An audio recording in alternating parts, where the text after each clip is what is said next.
Bonjour, donc effectivement je m'appelle Laurence Vacky. Déjà je vous remercie d'être là. Merci donc à ceux qui nous écouteront aussi en replay. Merci à Nicolas Lefebvre de m'avoir invité. Alors effectivement je suis écrivain philosophe et en tant qu'auteur j'ai cette nécessité de me servir des savoirs scientifiques pour mon travail et puis aussi pour le plaisir d'apprendre et de partager ces savoirs et les questions que cela pose. Science et philosophie vont de pair. Rappelons que jusqu'au XIXe siècle, les savants qui étudiaient la nature nommaient cette science la philosophie naturelle. Donc, comme l'a dit Nicolas, je publie chaque mois un billet d'humeur sur la politique, entre guillemets, française d'Emmanuel Macron, et ce depuis son élection en juin 2017, à son arrivée au pouvoir, afin d'interroger et de rendre en creux ce que serait, selon moi, la gouvernance d'un pays, que devrait être la politique française ou en Belgique, ou enfin dans tous les pays, avec ce désir, normalement, du chef de l'État d'enrichissement et de puissance de la France et des Français, de la Belgique et des Belges, enfin. Donc certains ont été effectivement publiés sur France Soir et désormais, depuis le 28 février, je participe à Nexus fait l'actu, donc NRA, sur lequel je lis ces billets. Je souhaite que ces billets soient réunis dans un recueil qui s'intitulera « Emmanuel Macron, un imposteur ?» point d'interrogation. Donc là aussi, la raison pour laquelle... Ah, j'ai plus de son. Si, c'est que je prépare un livre sur le sujet de l'écologisme. Alors l'écologisme, c'est la fausse écologie dont les injonctions dogmatiques ne sont pas sans rappeler ce qu'il s'est produit avec le Covid. J'avais déjà écrit sur ce sujet en 2006. En 2009, ça a été la toile de fond d'un roman qui parlait du greenwashing de la grande distribution. Donc là, c'est un essai philosophique qui pose la question suivante: réduire le CO2, est-ce de l'écologie ou de l'écologisme? Autrement dit, je me qualifie d'artiste philosophe, rêver le monde plus beau et le mettre en acte. Alors justement, le mettre en acte, mettre le monde en acte, c'est être acteur. N'est-ce pas aussi cela d'être citoyen? Tel que le permet notamment ce 7e sommet citoyen. Beaucoup de savoirs vont être dispensés au cours de ces 2 jours, donc sur le médical, le sanitaire, alias la politique médicale, la politique, l'économie, l'agriculture, tant d'éléments qui illustrent que nos démocraties occidentales ne vont pas très bien. C'est le moins qu'on puisse dire. Sommes-nous toujours en démocratie devient une question plus du tout théorique, question sous-jacente avec ses représentations, ses symboliques qui peuvent influencer à accepter l'inacceptable, à le banaliser, à biaiser notre libre arbitre, comme vient de nous le montrer Ludovic Joubert et très certainement Bertrand Scholler, à balayer aussi notre patrimoine, notre héritage, qui est le titre du livre de Virgile Declercq, si nécessaire pourtant à notre liberté, pour le remplacer par des références factices, mais pas inoffensives, au mieux des dérives politiciennes. Quant à des secteurs aussi essentiels qu'est l'agriculture, qui est sacrifiée sur l'autel du libre-échange, qui profite à une minorité sourde aux revendications légitimes des agriculteurs, ce que confirmeront ici Sébastien Béraud et Luc Offray. Ces décisions venues de l'extérieur d'un pays, sans le consentement de la population, à comprendre avec Adna Mazam ce qu'il en coûte aux Syriens. Alors, répondre à la question, la philosophie permet-elle d'être acteur, donc face à l'écologisme, au covidisme, au terrorisme? Alors, on va commencer par l'écologisme, à écouter ce bruit spécifique de l'écologisme, ce narratif, point d'interrogation, son mantra qui nous répète qu'il faut sauver la planète. En tant que philosophe, évidemment, on se pose des questions, enfin j'espère que tous les philosophes se posent des questions.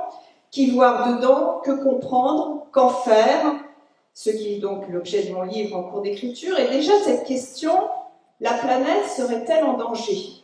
On va peut-être déjà commencer par ça. Alors pour vous répondre en partie, je me sers du livre de Michael Crichton, Jurassic Park, donc c'est un de mes auteurs préférés. Vous raconter rapidement l'histoire, donc ça a été un livre qui est écrit, publié en 1990. Jurassic Park, c'est un parc d'attractions avec des dinosaures revenus à la vie à partir de leur ADN fossilisé. Un projet dirigé par un milliardaire, John Hammond, avec son équipe de généticiens, tous persuadés que tout est sous contrôle et sans danger. Pourquoi il y a toujours de l'espoir quand on croit que tout est sous contrôle. Alors. Donc, la question, la planète est-elle menacée? Alors, donc le milliardaire dit « Le fait qu'elle existe depuis si longtemps, objecta Hammond, ne garantit pas qu'elle durera éternellement. Une catastrophe nucléaire, on est sur l'actualité, imaginons qu'il y en ait une, le coupa Malcolm. Alors, Malcolm, c'est un peu le porte-parole de l'auteur. Que dans la pire des hypothèses, tous les animaux et les plantes soient détruits. Qu'une chaleur intense règne sur la Terre pendant 100 000 ans. La vie continuerait. Enfouie dans le sol ou congelée, même quelque part, dans les glaces de l'Arctique. À la fin de cet interminable laps de temps, quand la planète serait devenue un peu moins inhospitalière, la vie recommencerait à poindre et tout le processus de l'évolution se reproduirait. Quelques milliards d'années seraient peut-être nécessaires pour que la vie se développe à nouveau dans toute sa variété, et elle serait naturellement très différente de ce que nous connaissons, mais la planète survivrait à la folie des hommes, la planète survivrait à la folie, et il conclut son paragraphe. Il faut que ce soit bien clair, dit-il. Ce n'est pas la planète qui est menacée, mais nous. Nous n'avons pas le pouvoir de détruire la planète, pas plus que de la sauver, mais il se peut que nous ayons le pouvoir de nous sauver nous-mêmes. Voilà.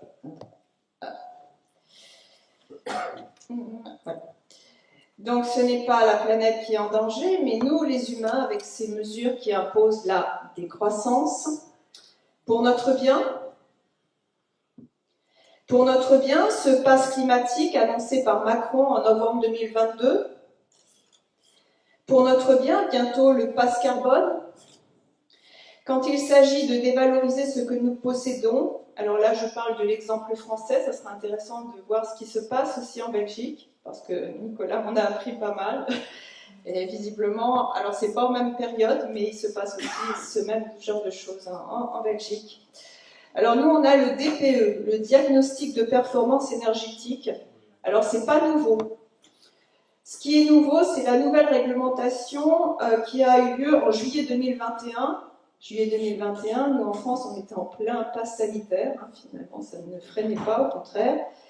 Et qui décide que demain, en 2034, un logement sera interdit à la location s'il est classé D. Selon des critères dits écologiques, évidemment, à rendre votre bien immobilier obsolète. Les ZFE, alors nous on a ça depuis le 1er janvier 2025. Alors, de ce que j'ai compris, vos ZFE sont un petit peu différentes. Donc comme vous le savez aussi, je pense que c'est la même définition, zone à faible émission, avec la linéaire critère qui trie, alors pour nous ça trie les automobilistes selon l'âge de la voiture uniquement et qui conditionne l'accès aux routes. C'est-à-dire si vous n'avez pas le bon critère, vous ne pouvez même pas avoir accès à la voiture, à la route. Alors dans mon billet d'humeur de février, je précisais notamment comment valider cette conception de l'air qui, si toutefois il était pollué, ce qui reste quand même à se poser comme question, fait qu'en créant des zones sans émission de gaz, ferait s'évaporer la pollution. N'est-ce pas une notion de l'air qui rappelle le nuage de Tchernobyl s'arrêtant en frontière française? Alors, je ne sais pas si pour vous, Tchernobyl, ça s'est arrêté aux frontières belges, pour nous, ça s'est arrêté aux frontières françaises. Quand en plus se révélera à tous ce mythe du CO2 qui pollue, poussant à valider le décarboné, confondu avec dépollué, l'imposture de cette mesure sera complète. Alors, donc, comme je disais, j'ai découvert en Belgique par Nicolas que c'était déjà en place, qui me fait dire la nécessité de communiquer sur ces différents pays, différentes mesures dans nos pays respectifs. Avec la Belgique, en tout cas francophone, nous parlons la même langue. Ici aussi, je pense que nous parlons cette même langue patriotique, à rester des citoyens, à pouvoir décider de nos vies, à être acteurs et à ne pas renoncer de l'être. Quand nos différences permettent de voir aussi les conditionnements culturels inconscients sur lesquels se sont greffées des mesures spécifiques. Alors ça fait penser, vous savez, c'est comme dans les McDo qui changent selon les spécificités de chaque pays pour mieux vendre. Pour mieux vendre. À nous étonner en France que les Belges connaissent déjà les ZFE, quand en Belgique on s'étonne encore de nos auto-attestations pendant le Covid. Et autre soumission, quand chacun a pu et peut être aveugle chez lui à confondre soumission et mesures politiques à suivre. À constater que lorsque les systèmes de direction d'un pays sont gangrénés, corrompus, le citoyen reste malgré tout limité dans son champ d'action et ses libertés, quand il est question de réduire sa qualité de vie, de suivre des injonctions écologistes afin de sauver la planète. Ainsi, il ne s'agit pas de juger les manquements des uns et des autres parce qu'à la même place, qu'aurions-nous fait? Que pouvons-nous réellement? Déjà, effectivement, se sentir concerné au quotidien, à agir au quotidien dans nos interactions, à contester ce qui ne peut avoir de sens, à l'exprimer, à le partager, c'est déjà un début de pouvoir. On l'a déjà tous fait, on continue à le faire, je pense. Aussi, une confrontation entre ce qui se dit dans les médias et ce qui est. À constater ces messages qui vont sans complexe affirmer qu'il fait froid, à cause du réchauffement climatique, à confondre été avec canicule, c'est normal qu'il fasse chaud l'été. Bon. Et cet exemple de BFM TV en novembre 2023, qui a recommencé aussi en 2024 et qui assurément recommencera, enfin, moi, d'ici là les choses changent, qui titre « Sécheresse, malgré les pluies, les nappes phréatiques encore en déficit ». Alors sans doute avons-nous eu une sécheresse asymptomatique, je suppose, qui permet de voir donc cet écologisme, cette fausse écologie, mais véritable dogme, telle une religion. Alors si je juxtapose écologisme et covidisme, parce que mon livre en fait c'est faire le lien entre l'écologisme avec ce qui s'est passé lors de la crise Covid, alors non évidemment le virus, si tant est qu'il y en ait eu un, enfin bon, mais toutes les mesures contraignantes, même liberticides, censées arrêter une épidémie proclamée. De tirer profit de ce cauchemar, de mettre à jour les mêmes processus afin de rendre acceptable, vendable, on nous a vendu quelque chose, des décisions sans explication, sans fondement. Métaphore du lien entre écologisme et covidisme, j'ai nommé ces deux chefs d'orchestre que sont le GIEC. Le GIEC, c'est le groupe d'experts intergouvernemental sur l'évolution du climat. Alors c'est étonnant parce qu'en anglais ça se dit IPCC, Intergovernmental Panel on Climate Change. Il n'y a pas d'experts parce qu'effectivement il n'y a pas d'experts dans le GIEC. Donc le GIEC créé en 1988 et l'OMS, Organisation mondiale de la santé, créée en 1948, cette inquiétante organisation dont nous parlera Jackie Cassou. Alors ces deux chefs d'orchestre sont une émanation de l'ONU, quand même proprement politique.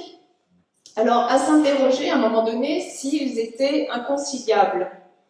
Quand la crise Covid crée cette récente collision entre le GIEC et l'OMS, Le GIEC, dont la mission serait de lutter contre le plastique et les énergies fossiles qualifiées de pollution, c'est à voir, et l'OMS, lors de la crise Covid, recourant aux masques en plastique, aux gants, au plexiglas, enfin, vous savez, toutes ces productions à base de pétrole, en plus des déchets que cela a créés. Eh ben non, mais vous savez, ils se sont réconciliés. Ils se sont réconciliés lors de la 28e conférence des parties sur le climat, la COP28, qui a eu lieu du 30 novembre au 12 décembre 2023 à Dubaï. Et dans un courrier adressé au président de la COP28, Ahmed Al-Jaber, nous apprenions que plus de, attention, il y a beaucoup de monde, 46 millions de professionnels de la santé lui demandaient de veiller à ce que les négociations de Dubaï aboutissent à une accélération de la suppression des combustibles fossiles décisifs pour la santé de tous. Alors, main dans la main, les recommandations santé vont ici se retrouver alignées, réalignées avec celles du GIEC. Et on a cette autre confirmation de réconciliation qui s'est fait peu de temps après, le 15 janvier 2024. Donc, l'OMS, dans son appel d'urgence pour la santé, nous prévenant que en 2024, je vous lis, près de 300 millions de personnes auront besoin d'une aide humanitaire et d'une protection, et on estime que 166 millions de personnes auront besoin d'une assistance sanitaire. Les conflits et la crise climatique ont eu une incidence sur les soins de santé et ont aggravé les menaces dans le monde entier. Voilà. Alors ils sont liés désormais à lutter ensemble contre les énergies fossiles. On sait quand même que dans les pays en voie de développement, si les énergies fossiles ne sont pas développées, on arrive à une très très forte mortalité. Hein. Donc c'est évidemment l'inverse. Alors face au covidisme, donc la philosophie face au covidisme pour être acteur, donc concernant les mesures à s'interroger si elles étaient sanitaires ou pas, nous aurons ici des réponses qui permettront de répondre à cette difficile question. Là, moi aussi je fais des confusions. Hein. Avec notamment les intervenants sur ce sujet. Donc, il y a Hervé Seligman, Jérémy Mercier, Léo Dubois et Jean-Marc Sabatier qui nous parleront de cette période bien précise sur l'aspect proprement scientifique. Des mesures qui, dès le départ, font tiquer, qui démontrent une instrumentalisation, même si on n'est pas épidémiologiste. Et comme je l'ai dit tout à l'heure, ce que pour moi, dès le départ, avec cette auto-attestation, donc une création typiquement française, ça a fait tiquer, donc ça n'était pas possible quand déjà, avec un minimum de bon sens, le confinement de toute une nation était au mieux contre-productif. Alors, pour justement vous partager tout ça, donc les Français étaient verbalisés 135 € hein, s'ils n'avaient pas leur auto-attestation. Enfin, c'est toujours 135 € hein, désormais, à chaque fois qu'il y a quelque chose, même les ZFE, etc. Maintenant, c'est 135, ils aiment bien ce chiffre. D'autant plus insensé que l'on pouvait en faire plusieurs par jour. C'est-à-dire qu'on avait l'impression d'être fraudeur pour juste vivre, en fait. Enfin, plus ou moins. Donc, on pouvait en faire plusieurs par jour, sauf si un voisin vous dénonçait, et il paraît que ça existait. Je vous avoue que je ne pensais pas que des policiers pourraient contrôler ce délire. Je croyais encore un peu à la police à l'époque.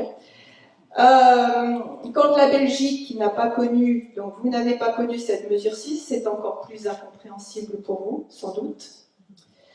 D'où mon partage de cet article que j'avais écrit sur mon site, intitulé « Comment je suis devenu un délinquant grâce au président Macron ».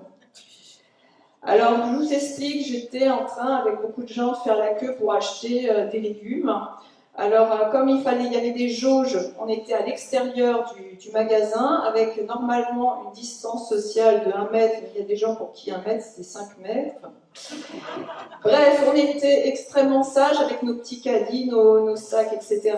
Et d'un seul coup, on a 4 jeunes en vélo, en uniforme de police, qui s'abattent par derrière sur nous, pour faire un contrôle. Alors, que veulent-ils? Pourquoi l'exigent-ils? Qui sont-ils? Ils veulent nos cartes d'identité. L'un me prétendra qu'on apprend ça au collège, qu'on ne sort pas sans sa carte d'identité, qu'on n'a pas le droit. On était piétons. Hein. Alors, sans compter que, quand même, alors je ne sais pas si en Belgique si c'est la même chose, mais en tout cas, déjà, c'est pas obligatoire d'avoir ses papiers d'identité comme vous êtes piéton. Et par ailleurs, la carte d'identité nationale n'est pas obligatoire en France, et ce depuis 1955, au vu de son origine scabreuse lors du régime de Vichy, qui était dans l'objectif d'identifier les Juifs en vue de les envoyer en camp de concentration. Alors, apparemment, on n'apprend plus ça au collège. Bon. Ils veulent donc aussi nos attestations, donc cette nouvelle lubie, dont il faudra quand même expliquer l'utilité et même la légalité. Quand je parle d'utilité, je parle d'utilité sanitaire, hein, l'utilité de soumission, on a bien compris. Alors moi, j'ai ni l'un ni l'autre, hein, je suis un délinquant. Mais moi, je me suis demandé quand même à qui j'avais eu affaire. J'ai même cru que ce n'étaient pas des vrais policiers. D'ailleurs, ils ne se sont pas présentés. Et surtout, il y en a un qui me dit, bon, bah, puisque c'est comme ça, vous devez retourner chez vous, faire une attestation et revenir. Alors, on était censé être confinés, c'est-à-dire sortir le moins possible et tout. Bon, j'ai râlé, il n'a pas insisté. Bon, il a dit bon. Donc, quand même, là où c'est grave, c'est l'emploi qu'on fait de notre police. Alors, je parle aussi hein, des gilets jaunes et tout. Ce qui aussi est inquiétant, c'est qu'est-ce qu'ils font de ces informations, puisque moi j'ai été saisie dans un fichier.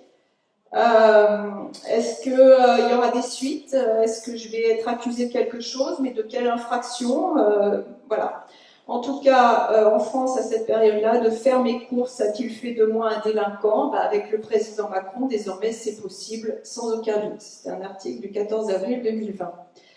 Alors peut-être demain vais-je devenir un délinquant énergétique, et vous-même, pareillement. Pour avancer, pour agir, faut-il mieux oublier ce cauchemar ou à l'inverse se souvenir? Je pense que c'est un peu des deux. Pouvons-nous le considérer comme un cauchemar qui n'aurait pas réellement existé pour mieux l'oublier? Voire même devenir misanthrope à constater de sales comportements de personnes, ces graines de tyrans? Que faire du covidisme, de la crise Covid, du pass sanitaire?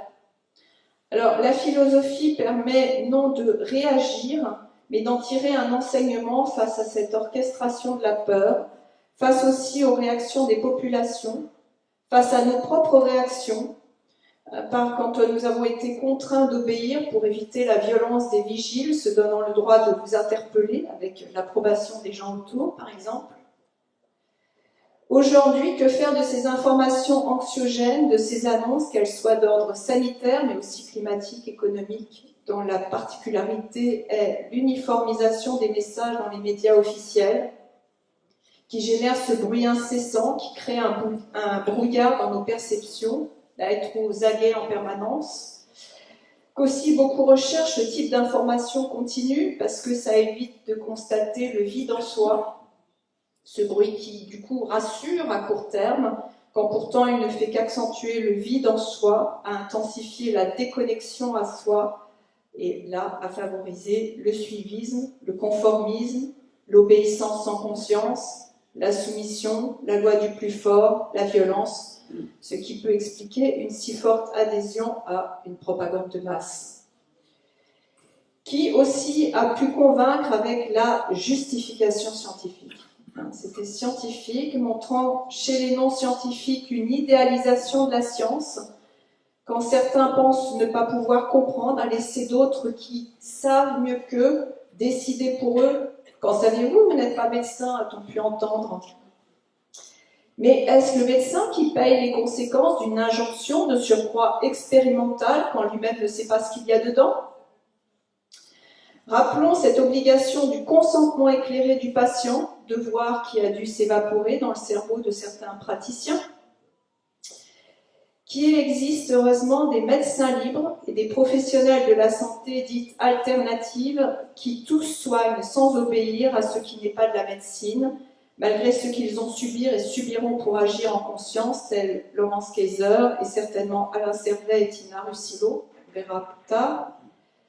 Quand le milieu scientifique est mu par l'espoir irrationnel, les préjugés, la quête de gloire, la rivalité, les enjeux idéologiques et les intérêts économiques autant que la recherche de vérité. C'est ce que nous confirme d'ailleurs Michael Crichton dans Jurassic Park, notamment, puisque... Rappelons que Michael Crichton a aussi écrit la série Urgence. Je ne pense pas que ça se fait encore aujourd'hui, donc pour payer ses études de médecine, il est devenu écrivain. Je ne sais pas si aujourd'hui être écrivain, ça permettrait de payer ses études de médecine, mais bon. Alors, il nous dit, je vais vous expliquer ce qui ne va pas chez les ingénieurs et les scientifiques. Je ne sais pas s'il y a des ingénieurs et des scientifiques dans la salle. Les scientifiques nous répètent à l'envi qu'ils cherchent à découvrir la vérité sur la nature. Il y a du vrai là-dedans, mais ce n'est pas ce qui les motive. Personne ne peut être mu par une abstraction telle que la recherche de vérité. La véritable préoccupation des scientifiques est la réussite. Tout ce qui les intéresse est de savoir s'ils peuvent faire quelque chose et ils ne prennent jamais le temps de se demander s'ils devraient le faire. Par commodité, ils qualifient cela de considération oiseuse et s'ils ne le font pas, eux, ce sera quelqu'un d'autre. Ils ont la conviction que les découvertes sont inévitables, ils essaient simplement d'être les premiers. Telle est la règle du jeu dans le monde scientifique. Alors, le covidisme, cette fausse médecine, mais véritable dogme, telle une religion. Alors, face au terrorisme, en général, on oublie aussi cette partie-là. Alors là, je vais vous parler de la France, mais je pense que c'est assez universel, toutes ces situations qui sont passées au niveau du terrorisme, entre guillemets. Ce que j'appelle le terrorisme, c'est les mesures politiques qui prétendent lutter contre le terrorisme avec le plan Vigipirate. Je ne sais pas si vous avez un plan Vigipirate aussi, avec ces triangles oranges qui vont nous protéger des attentats terroristes. Il y en a partout. Donc en France, il y a eu en 2015 cet attentat, enfin ces tueries. Donc il y a eu Je suis Charlie, puis il y a eu Bataclan notamment. C'est surtout le début de l'état d'urgence qui a été renouvelé à chaque échéance. Une exception qui devient normalité, faussement supprimée en juillet 2017 par Macron, puisqu'intégrée dans la Constitution, ce qui, pour moi, a été la confirmation de l'évidence de l'imposture de cette présidence. À ce sujet-là, je vais vous parler d'un livre de François Sureau pour la liberté, qui est un avocat aussi académicien qui a fait notamment un discours par rapport aussi au covidisme devant Brigitte Macron. Bon. Alors, de la même façon qu'il y a eu cet état d'urgence qui ne s'est jamais arrêté, sera déclenché en France l'état d'urgence sanitaire, pareillement renouvelé, avec ce jusqu'à nouvel ordre, que nous disent, donc je pense que vous aussi, vous avez connu. Et un jour, ce pourrait être l'état d'urgence climatique, pour notre sécurité. C'est tout un état d'esprit qui est inculqué aux personnes avec ce « soyez vigilants », affirmant implicitement que tout un chacun peut être un terroriste en puissance, instituant la défiance, légitimant le tout répressif, justifiant la présence qui ne cesse d'accroître de vigiles qui fouillent les sacs avec une légalité floue, qui m'a fait écrire cet article sur mon site « Fouillophobe ou citoyen ?» Un fouillophobe, c'est un nom que j'ai inventé, qui se dit d'une phobie qu'autrui vous impose à fouiller dans vos affaires. Alors, suite à 2015 et à 2016 notamment, et ça a duré très longtemps, chaque sac devait être inspecté. Alors évidemment, c'est quand même assez inutile, parce que si quelqu'un voulait arriver avec sa Kalachnikov, je ne pense pas qu'il s'arrête devant à faire ouvrir son sac. Mais évidemment pas inoffensif, ça crée un climat émotionnel assez particulier, avec un état de suspicion généralisé. Alors, pour quelle société, quand il devient banal que nos affaires privées, c'est pour ça que ces affaires privées soient fouillées de façon intempestive? Il faut savoir que quand il y a une fouille, ça s'appelle une perquisition. Quelle valeur transmettons à nos jeunes générations, aux générations d'après? Alors, fouillophobe ou citoyen, fouillophobe peut-être. Mes citoyens sûrement, en plus de désirer répéter et transmettre cette phrase qui me trotte et résonne dans ma tête, on ne fouille pas dans les affaires des autres. Alors quand simultanément outils de surveillance et protection sont juxtaposés, imposant la nécessité de caméras de surveillance et que cet intrusif n'est que pour notre bien, quand aussi est promis la destruction des images, on ne sait pas quand, dans un certain délai, on n'aura pas le contrôle de toute façon, qui ne peut que s'intensifier avec le tout numérique, avec cette promesse non plus de prévoir, mais de prédire le délit, à condamner cette intention de commettre un délit quand il serait décelé par une programmation algorithmique un comportement considéré comme anormal d'une personne. Cette foi aveugle dans le prédictif, amenant à la répression prédictive de la police, à la justice prédictive, quand les mesures sanitaires ont été justifiées par des prédictions, quand les mesures dites écologiques exigeant une décroissance économique proviennent de prédictions, quand plus personne ne pourra être à l'abri du fichage, quand les débuts de l'IA, donc je l'ai testé sur moi-même pour voir ce qu'on dit, c'est très étonnant, c'est très rapide, montrent une rapidité, vraiment à vous étiqueter, parfois ça peut être même flatteur.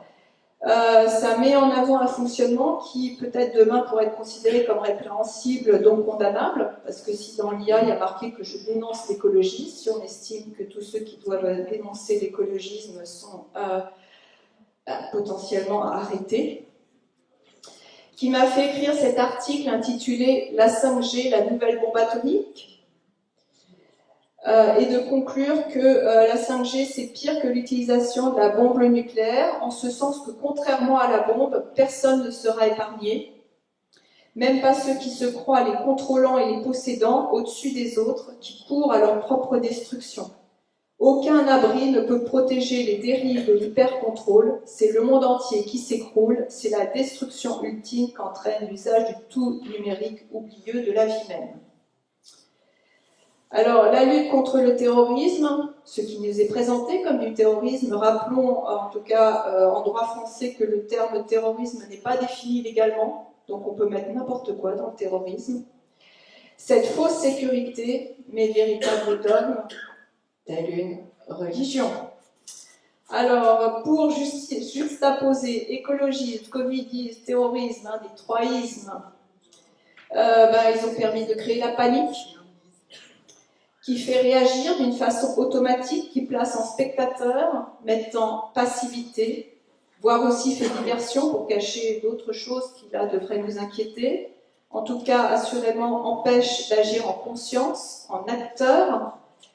Quand des indices facilement décelables indiquant ces raccourcis, ces simplismes, qui ne sont pas le résultat d'expérimentation ni d'observation, c'est des termes très importants, on a les généralisations, c'est toujours et jamais, c'est toujours comme ça sera jamais comme ça. Là, on est dans de la propagande. Les pourcentages en lieu et place des chiffres bruts, c'est pas Pierre Chalot qui dira le contraire. La corrélation confondue avec la relation de cause à effet, tout peut être corrélé. Ceci dit, là, ils se servent de ça pour empêcher la relation entre une maladie et la vaccination. Comme quoi, ça peut être à double tranchant. Le pour ou contre, la dualité, le tout ou rien, le modèle binaire, que j'appelle binarisme, quand il devient dogmatique. Aussi, la prise de conscience que les prédictions ne sont pas ce qui est. Faire la différence entre prévoir et prédire, entre les prévisions météo et les prédictions météo.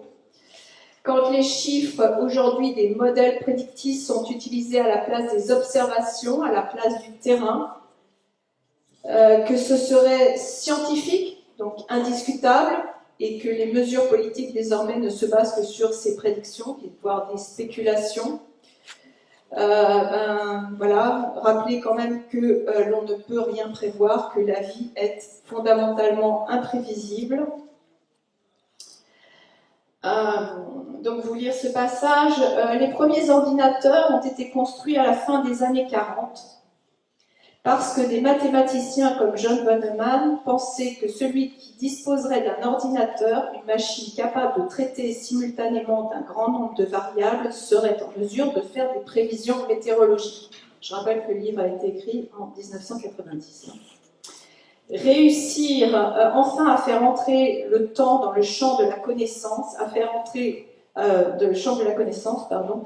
Et pendant 40 ans, les hommes ont poursuivi ce rêve. Ils ont cru que pour faire des prévisions, il suffisait d'emmagasiner des informations, que si l'on avait des connaissances suffisantes, on pouvait tout prévoir.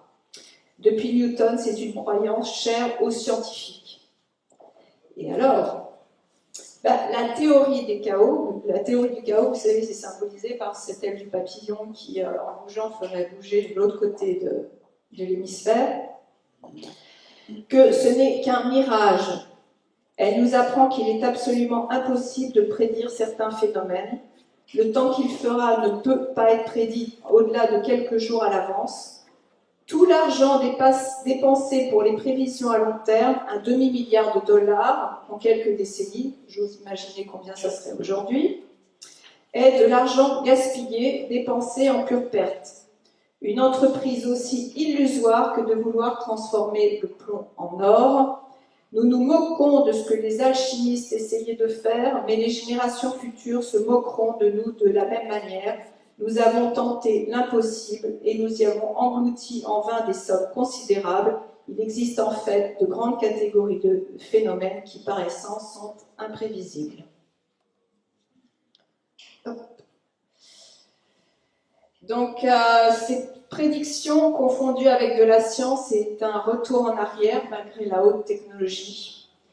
Nous revenons d'avant le XVIIe siècle, d'avant Galilée, d'avant la science moderne, qui base ses conclusions sur l'expérimentation et l'observation, de termes fondamentaux. Alors, le progrès technique nous ferait-il reculer, en plus de tirer un trait sur nos libertés fondamentales? À l'inverse, à réitérer ces dogmes au nom de la science font de cette pseudo-science une nouvelle religion, telle une science religieuse. Quand pour identifier cette imposture, il s'agit pour tout à chacun de retrouver l'esprit scientifique.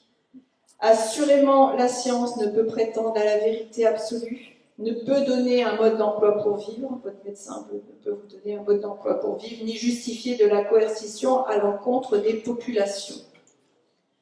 Alors, en quoi la philosophie peut-elle rendre acteur, notamment dans ces trois ismes? Qu'est-ce que c'est déjà un philosophe? Un philosophe, c'est ce passeur qui permet d'entrer en contact avec notre vie fondamentale, de l'affronter et d'en faire les premiers pas dans la connaissance, qui signifie être connecté à notre intuition, à dépasser les catégorisations et les pensées automatiques. Ainsi, être en contact avec ce même vide dont se servent les propagandistes pour manipuler, que les médias anxiogènes semblent combler quand ils renforcent ce vide, à agir comme une drogue, à rendre addict.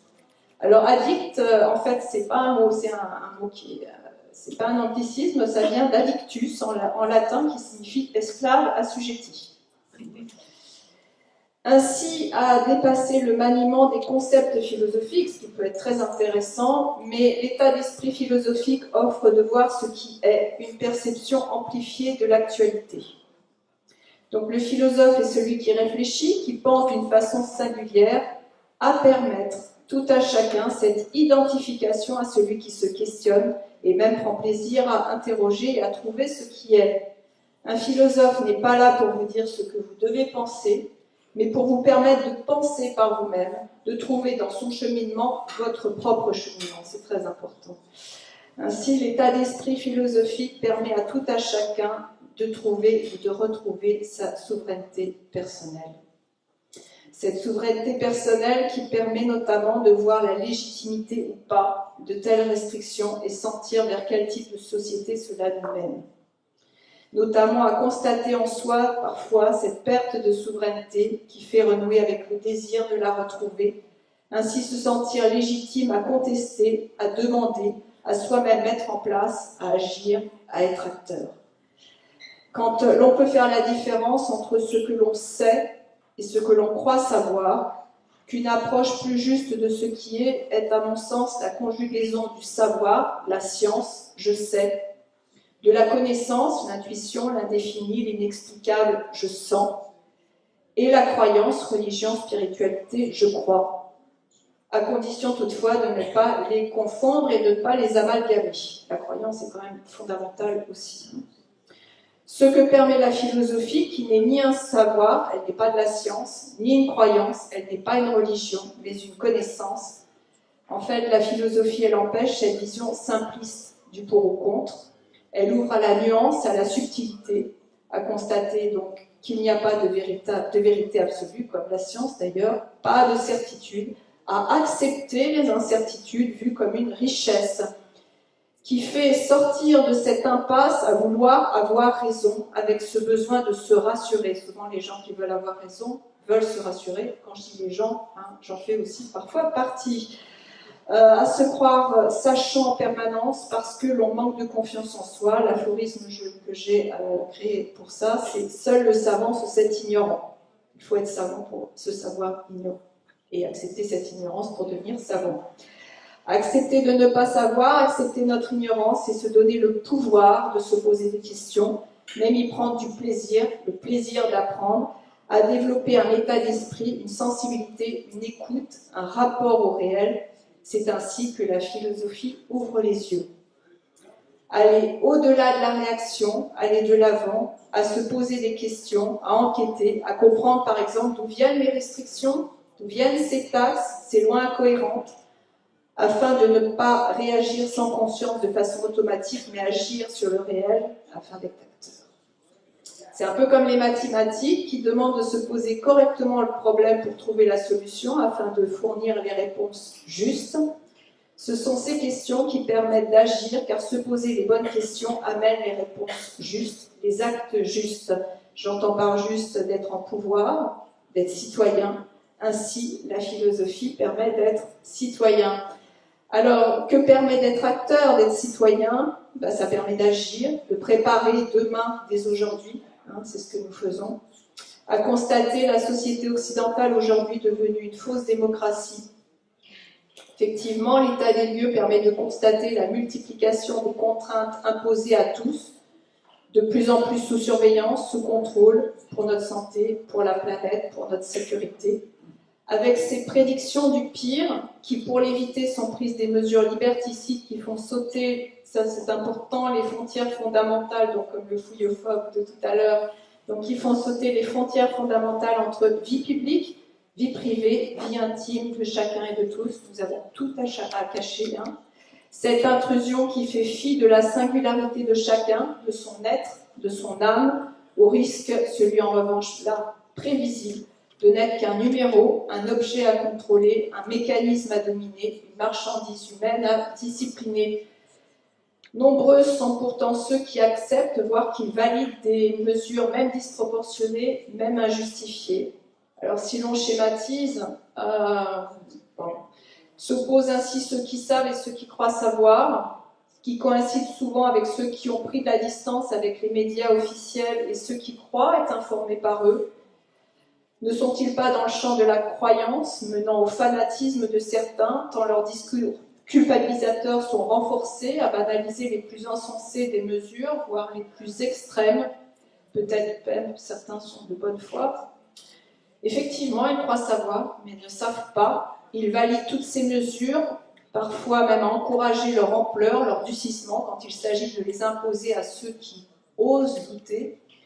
Rappelons que le doute, le scepticisme est signe d'une personnalité équilibrée, qui réfléchit avant d'agir, qui ne prend pas tout pour argent comptant, quand il est aussi le propre du fonctionnement scientifique. Et pourtant, dans les médias officiels français, sans doute en Belgique peut-être, dire d'un scientifique qu'il est un climato-sceptique, ainsi l'étiqueté est devenue une forme de dénigrement. Vous avez aussi les climato-sceptiques.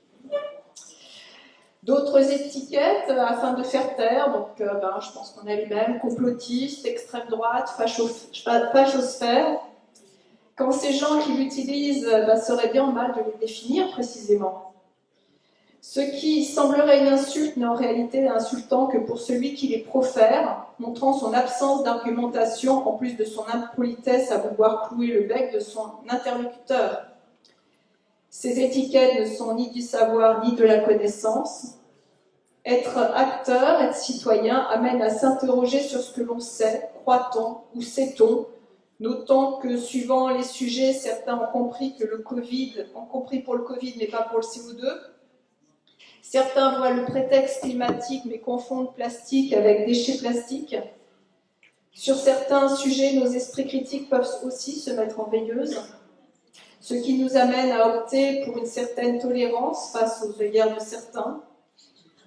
Quand on peut comprendre aussi que toutes ces informations, entre guillemets, toutes ces annonces, tous ces partis pris pour ou contre organisent une division incessante dans les populations, les maintenant dans un certain immobilisme. Cela crée une diversion qui sert ceux qui ont favorisé, voire même créé ces divisions. Être acteur, être citoyen, revient-il à ne pas alimenter ces divisions? Peut-être ça aussi, être acteur, être citoyen, de ne pas alimenter ces divisions qui sont orchestrées.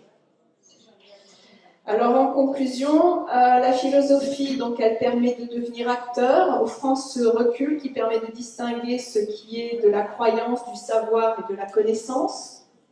Elle permet cette lucidité sur ce qui est, quand, avouons-le, la lucidité n'est pas toujours très confortable. De même, je pense que c'est à chacun à cultiver l'état d'esprit scientifique, que nous soyons scientifiques ou pas, à avoir conscience de notre pouvoir en tant que citoyens, que nous soyons scientifiques ou pas, que notre place n'est pas celle d'obéir en croyant que certains savent mieux que nous, n'est-ce pas donc ça, la souveraineté personnelle? En revanche, ce qui est de l'ordre philosophique, cet état d'esprit philosophique qui fait accepter que l'on ne sait rien tout à fait, qui alimente le plaisir de chercher, d'apprendre et encore de partager, quand il s'agit d'accepter, d'enfin savoir que l'on ne sait rien, comme l'a si bien dit Gabin. Donc, je vais voir si ça passe. Je sais qu'on ne sait jamais. Je sais qu'on ne sait jamais. Allez, je vous le refais. On entend ? Je sais qu'on ne sait jamais. Je sais qu'on ne sait jamais. Voilà, donc Gabin qui nous dit maintenant je sais qu'on ne sait jamais. Cette recherche sans fin, une recherche pour elle-même. N'est-ce pas cela la science? N'est-ce pas cela être philosophe? N'est-ce pas cela la vie même? Je vous remercie.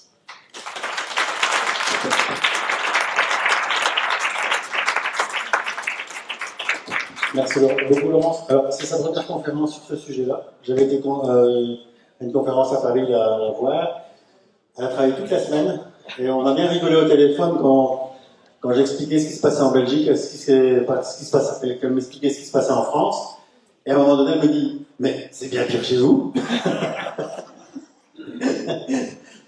Alors justement, j'ai reçu un message ici de quelqu'un qui habite XL. Et j'en avais déjà parlé avec le docteur Kiviko. Vous savez qu'à Bruxelles, dans la région bruxelloise, il y a une circulaire qui est venue dans toutes les communes bruxelloises. Ils sont occupés d'enlever 25% des places de parking. Pour que justement, votre mobilité soit encore de plus en plus réduite. Et je pense qu'en France, c'est pareil aussi. C'est d'ailleurs ce qui a fait prendre conscience en 2006 du problème. Alors ça, et à la fin de la distribution des sacs de caisse en plastique au Naturalia, le plastique, il y a beaucoup de choses à dire parce que ça a énormément pris cette idée du plastique polluant, alors que ce qui est polluant, ce sont bien les déchets plastiques. Mais bon. En 2006, je suis parisien, et nous, on avait Delanoë avec un gars qui s'appelait Denis Baupin, écologiste. Et l'idée, c'était interdit de circuler, interdit de stationner. C'est quand même une injonction paradoxale, contradictoire. Et là, commencé dans mon quartier, on se garait, mais avec une facilité déconcertante. On avait même encore des rues à stationnement gratuit. Je sais, ça fait rêver. Et voilà, et on a eu, nous, dans une petite rue, des trottoirs dignes des Champs-Élysées. Évidemment avec plus de possibilité de se garer. Et là, ça recommence. Justement, on a un panneau d'affichage de Anne Hidalgo, qui a bien pris le relais, mais plus affirmé, qui nous invite le 23 mars, lors d'un référendum, peut-être sa notion du référendum, à nous demander si on est d'accord ou pas pour ça, donc déjà comme ça a commencé depuis 2006. Et dans mon quartier, il y a 3 rues déjà qui sont en train d'être cassées. Donc c'est d'abord cassé et après on va nous demander par référendum, donc nous, Hidalgo. Hein. Donc c'est la même. On a un signalement. C'est un référendum ou un questionnaire? Parce que les questionnaires sont vraiment orientés. Ah ben de toute façon, comme nous, on a Macron qui nous a, c'est ce que je disais dans le billet d'humeur de février, va nous faire un référendum aussi, mais il ne sait pas encore quel thème. Donc de toute façon, ça sera aussi très orienté. Et puis on ne sait pas encore quelle date, mais l'entourage nous dit que c'est pour bientôt. Voilà. Il y a une question dans la salle. Effectivement, c'est orienté. Le scandale à Bruxelles aussi, enfin en Belgique, c'est que tous les parkings sont. Enfin, il faut payer tout le temps sur des bornes comme à Paris, mais maintenant c'est des sociétés privées qui s'en occupent et ils ne se gênent pas de verbaliser. C'est des sociétés privées qui verbalisent aussi, c'est même plus des policiers qui verbalisent. Et quand on va chercher qui est responsable de ces sociétés, on trouve toujours des groupements où il y a des politiques dedans. Donc on empêche les gens de se stationner, et puis après on fait des parkings privés, où là encore c'est une fois des politiques qui gèrent. Et intéressez-vous au bâtiment fédéral. Intéressez-vous au bâtiment du fédéral. Souvent c'est des bâtiments qui ont été construits, qui sont loués par les politiques à l'État. Bon, merci pour vos propos. Et il y a quelque chose quand même de très actuel et concret.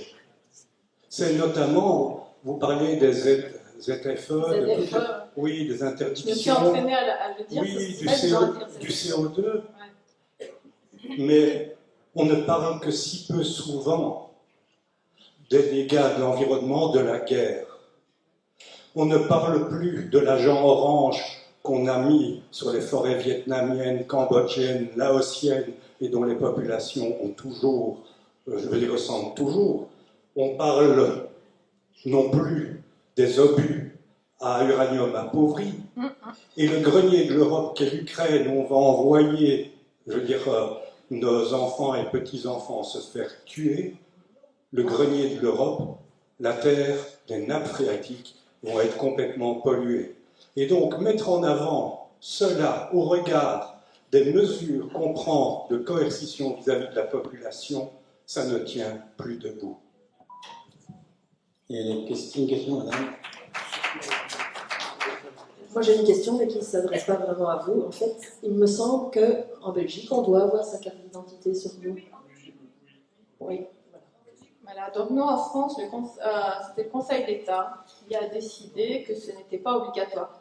Pour autant, c'est très compliqué de ne pas avoir de papier d'identité dans certaines circonstances, donc en tant qu'automobiliste, pour ceux qui resteront automobilistes. Mais en tant que piéton, non, ce n'est pas du tout obligatoire. Et la carte d'identité, oui, c'est bien spécifique par rapport à la France, donc ce que vous me confirmez. Et pour la... Oui, tu as une question? Non, c'est juste expliquer une chose légale par rapport à la carte d'identité en France. Ouais, bon, après. Ça va? On va couper, lui. Alors, les nouvelles cartes d'identité, ici, je vais devoir y passer aussi. Donc, vous savez qu'en Belgique, maintenant, on met nos empreintes digitales, hein, c'est obligatoire. Enfin, maintenant, je ne sais pas comment, je vais me débrouiller pour que... Enfin, ils les ont déjà à la police belge, donc... déjà, difficile de dire non. Oui?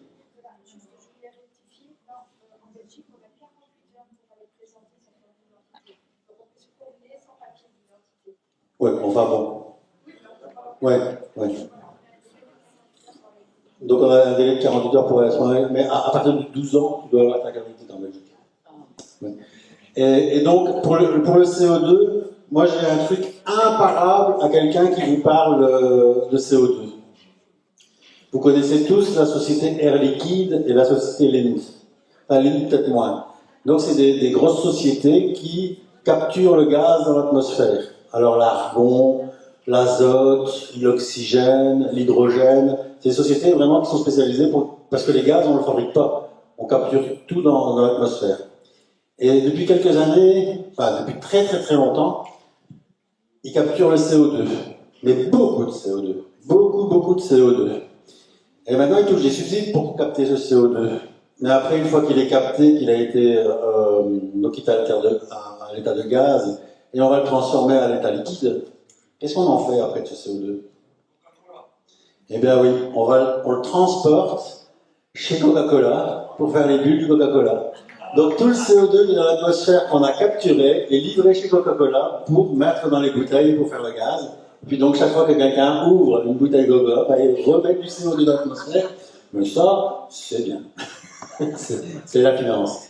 Donc ça, c'est vraiment quelque chose. Enfin, donc quand il y a quelqu'un qui vous parle de CO2, vous lui expliquez ça déjà, ça c'est déjà pas mal. Et comme il y a quelques jours, il y a quelqu'un qui m'a expliqué, les jeunes, ils sont pour le climat, ils sont pour l'écologie, ils sont tout ça. Et alors, il faut leur dire, bah alors, on va te retirer ton téléphone.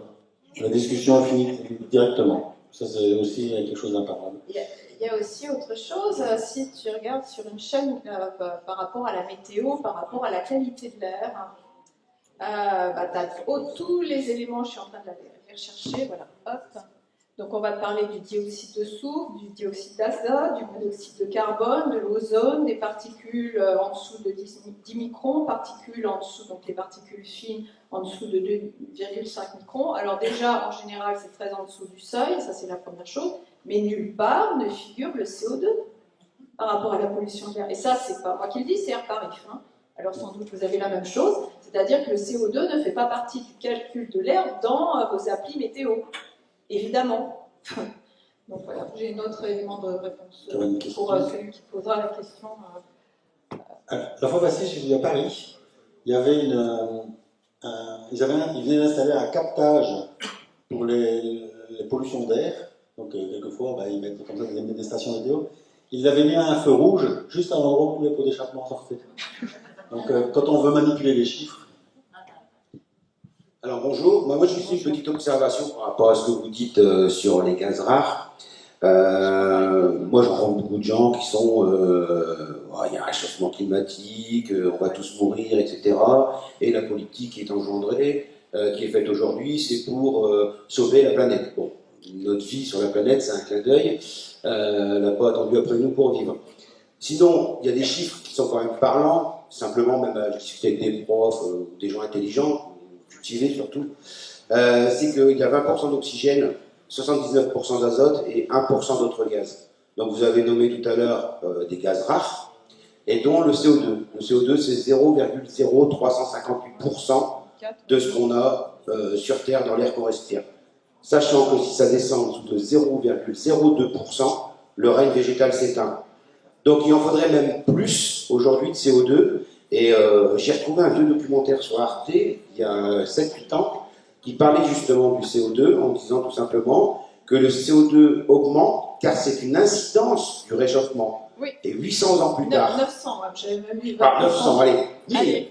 On sera plus pour le voir. Hein.